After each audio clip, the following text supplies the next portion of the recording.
be here and be one of the three of us that co-sponsored. Okay.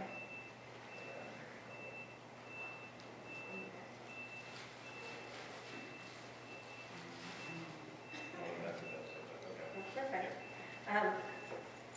When I saw this award come through on the internet, I went, oh, I know who should get this award, Tim Pano.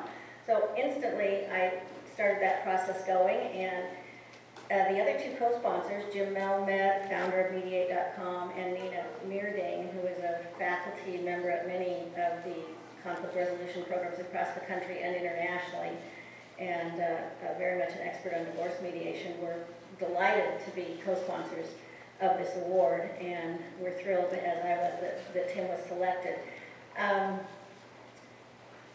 He was my advisor at Pepperdine, and as I got to know him, I realized what a fascinating man he was, and he had this marvelous sculpture in his office that's a human with a big hole in the middle, cast iron, iron or something, and it just, you have to see it, it's hard to describe, but it was very, very profound in terms of what we do and getting to the core of our beings in mediation and helping other people. So I knew I liked this guy. I thought he was pretty neat. And last night, when I was eating one of those delicious pieces of Dove chocolate that came from the exhibition hall, the saying, they all have little sayings in them, and the saying made me think of an old cliche, but it has a much nicer twist in this. But the cliche being, that says sort of beware of too much of a good thing, and makes you think, it's not going to last. Well, this wonderful little chocolate Dove message says, too much of a good thing is wonderful.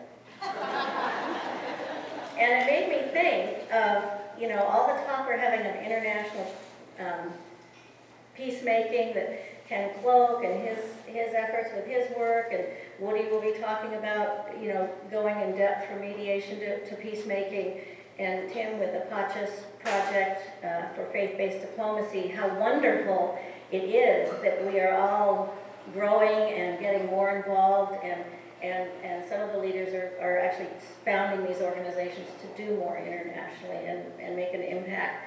And so I thought I would share that little bit about Dove chocolate. It was worth eating just to get that out of there. So Tim is really one of those people that to me is a doer. He has these visions and he makes them happen. He's started companies, he's worked with several companies, he was in the executive management of JAMS, he's now the assistant director at Pepperdine and teaches there, and has a deep faith himself, although you might never know that when you're talking with him, because as you'll see what this program is about.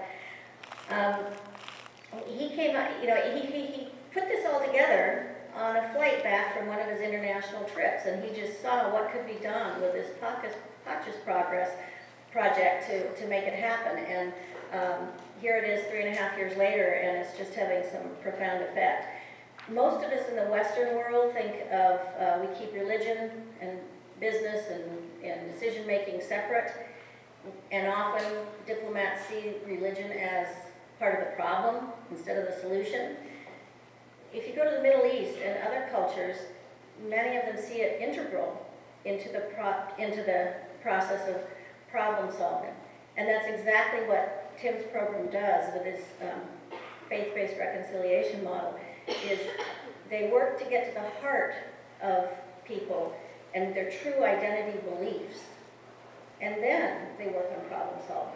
But if you can't warm up the heart first, as we all know to some degree in regular mediation, it's pretty hard to just get to flat-out decision-making a lot of times with these deeply held conflicts that we have. And a friend of his told me a quote that he likes quite a bit, which is a Ken Kesey quote from One Flew Over the Cuckoo's Nest, which goes something like, most of us see the world in black and white, but I prefer to see it in tie-dye. And so if you talk with Tim about anything,